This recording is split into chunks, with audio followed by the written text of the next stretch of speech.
जाले नगर परिषद के वार्ड पार्षद, इस मुशायरा के कन्वीनर जनाब ओसामा बाबू, सदर मुशायरा उस्ताजुल शोरा जनाब सुल्तान शमसी साहब, मीर महफिल मसनद नशीन अंजुमन, रौनक बज़्म रूह मुशायरा, बैनुल अक़वामी शोहरत याफ्ता शायर जनाब अनवर कमाल साहब, स्टेज पर जितने मेहमान सुखनवर हैं और सामीन हजरात में जितने भी मुअद्दब मुहज़्ज़ब शाइस्ता सामीन हजरात हैं, सबों की खिदमत में गुलाम मुज़क्किर खान जालवी हाजिर है। तंज़ो मज़ाह के हवाले से मुझको हमारे फाजिल दोस्त जनाब जावेद इकबाल अरसी साहब ने पेश किया है। ये समझिए कि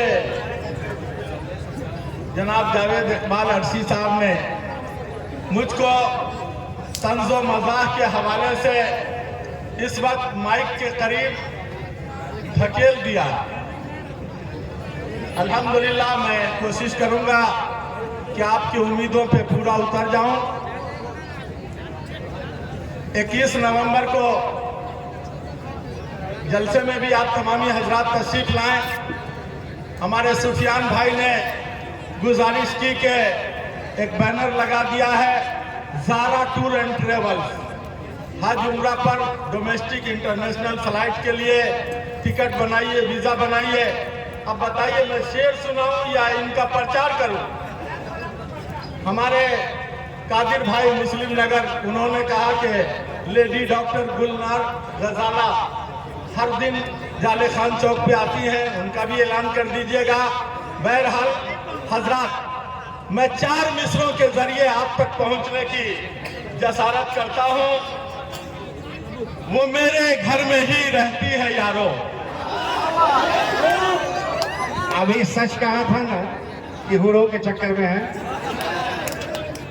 बर्दाश्त कीजिए, वो मेरे घर में ही रहती है यारो, बहुत वो तंग भी करती है यारो।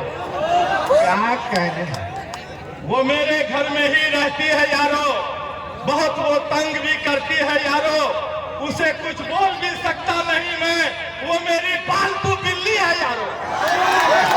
क्या कहने, बहुत उसे कुछ बोल भी सकता नहीं मैं, वो मेरी पालतू बिल्ली है यारो।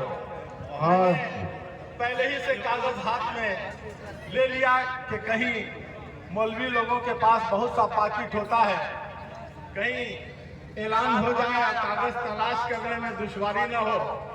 यह और बात है कि एक मुशायरे में शायर साहब गए और तैयार होते वक्त जो ताज़ा कलाम उन्होंने जिस कागज में लिखा था वो पुराने वाले कोट में भूल गए, नया कोट पहन करके गए। उनका ऐलान हुआ, पहला मिसरा ज़बानी याद था, जली शमा हुआ परवानों का खून। बार बार ये मिसरा पढ़ते रहे और कागज तलाश करते रहे। जली शमा हुआ परवानों का खून, जली शमा हुआ परवानों का खून, जली शमा हुआ परवानों का खून।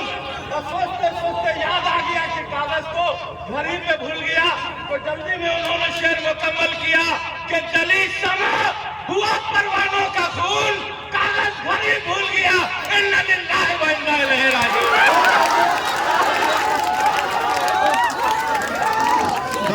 क्या कहने है, क्या कहने है। जो शायरी के असरार और रूज से वाकिफ होते हैं, आगाह होते हैं, उनका काम चल जाता है।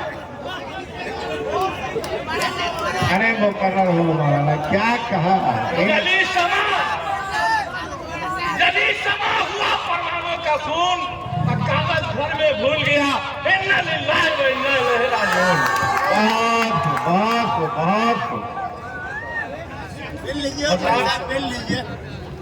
वक्त कम और काम ज्यादा है। हम लोगों को फख्र है कि हमारे इलाका में बरदाहा में जनाब अनवर कमाल साहब जैसी शख्सियत मौजूद है। अनवर कमाल साहब को जब मैं गैर ममालिक के आलमी पैमाने के मुशायरों में, इंटरनेशनल लेवल के कवि सम्मेलन में देखता हूँ तो हमारे आसपास मेरे जान पहचान का आदमी हो ना हो, मैं जबरदस्ती टोक करके कहता हूं कि इस शायर को देख रहे हो, ये मेरे ही इलाके मिथिलांचल और मेरे ही बिहार का रहने वाला है। क्या कहना है। और मैं उनका शुक्रगुजार हूं कि मौके मौके से वो जाले में बड़ी बड़ी हस्तियों को, बड़े बड़े शोराए किराम, नाज़िमीने स्टेज और बड़ी बड़ी शायरात को उनके हवाले से हम लोग आसानी से पा लेते हैं। मैं जनाब मोहम्मद नौशाद साहब देवरा बंधौली और जनाब अरशद मोहसिनी साहब और अनवर कमाल साहब, जावेद इकबाल अर्शी साहब, सबकी बारगाह में इल्तिजा करता रहता हूं कि आप सब लोग मिलजुल करके इतना बड़ा एक मुशायरा कराइए कि पूरे जाले कॉलेज में सामीन हजरात खचाखच भर जाए और दुनिया का जितना बड़ा बड़ा उर्दू और हिंदी का शायर है सब हमारे स्टेज पर जाले की सरजमीन पर चमकता हुआ नजर आए। ये हमारी तमन्ना अल्लाह ताला जल्द पूरा करे। कुछ अच्छे काम करना चाहता हूँ, इलेक्शन में भी लड़ना चाहता हूँ, मुझे क्यों दे रहे हो गालियां तुम, मैं चौकीदार बनना चाहता हूँ। क्या कहना है। बहुत अशार मेरे यूं तो जमाने के लिए है, लोकल समझ करके नेग्लेक्ट और इग्नोर मत कीजिए। मैं भी जनाबे मन्नान फराज साहब का इस्तकबाल है, जबलपुर मध्य प्रदेश की सरजमीन से वो तशरीफ लाए हैं अल्हम्दुलिल्लाह। मैं भी कभी कभी जबलपुर मजहबी दीनी इजलास में शिरकत के लिए जाता हूँ। जब आपकी तालियां कमजोर पड़ती है तो मुझको खलीश होने लगती है, एहसास कमतरी का मैं शिकार होने लगता हूँ। अशार मेरे यूं तो जमाने के लिए है, कुछ शेर मगर उनको सुनाने के लिए है। मुमकिन नहीं हर शेर पे तुम दाद हमें दो, कुछ शेर मगर ताली बजाने के लिए।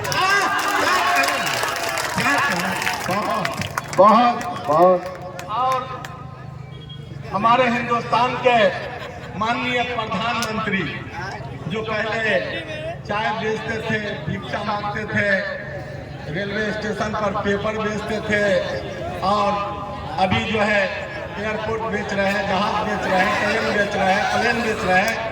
बेचने का उनको बहुत एक्सपीरियंस और तजुर्बा हासिल है। एक बार जापान गए तो कहा भाइयों बहनों, मैं जापान को बचपन से जानता हूँ। मैं छोटा सा था तो हमारे पिताजी 2 रुपया देते थे कि बाल नरेंद्र जापान ले आ। उसी टाइम से भाइयों बहनों मैं आपके जापान का नाम सुन के रखा। उनकी खिदमत में आप सबकी जानिब से अपने प्रधानमंत्री के सेवा में ये 4 मिसरा के सुन